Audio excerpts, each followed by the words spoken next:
नमस्कार मित्रांनो, वंदे मातरम. वास्तवावर बोलू काहीतरी या शृंखलेमध्ये पुन्हा एकदा आपलं स्वागत.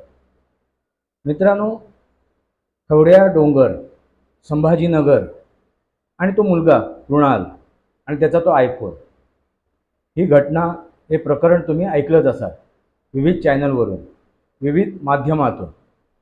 मित्रांनो, मी थोडंसं याच्या वेगळं स्वरूप तुमच्यासमोर मांडणार आहे आणि त्या वेगळ्या स्वरूपात तुम्हाला ते भयावह स्थिती लक्षात येईल. नक्की काय परिस्थिती आहे ती, नक्की ही आत्महत्या किंवा ही घटना ही का घडली, हे प्रकरण का घडलं, आई वडील आणि मुलगा यांचा मृत्यू का झाला, त्याला कारणीभूत कोण आहे हेही तुमच्या लक्षात येईल. कुटुंब किती त्याला कारणीभूत आहे, समाज किती कारणीभूत आहे, या सगळ्या गोष्टी तुमच्या लक्षात येतील. मित्रांनो, ह्या घटनेचं तुम्ही अगदी सविस्तर वृत्तांत ऐकलंच असाल, अगदी विविध चॅनलवरून, विविध बातमीपत्रामधून. मी तुम्हाला जो वास्तविक मुद्दा तुमच्यासमोर मांडणार आहे, तुमच्यासमोर तो ठेवणार आहे, तो तुम्ही जरा सिरियसली समजून घ्या, ऐकून घ्या.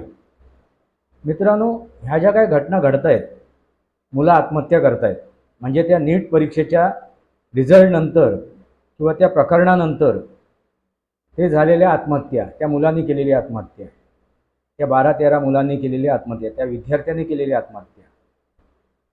मित्रांनो, ही जी आत्महत्या झाली आहे किंवा हे जे काही प्रकरण घडलं आहे, अपघात झाला आहे, जे काय घडलं आहे, ह्याच्या मागे ही झुरळ पार्टीसुद्धा आहे, म्हणजे कॉक्रोच जनता पार्टीसुद्धा आहे.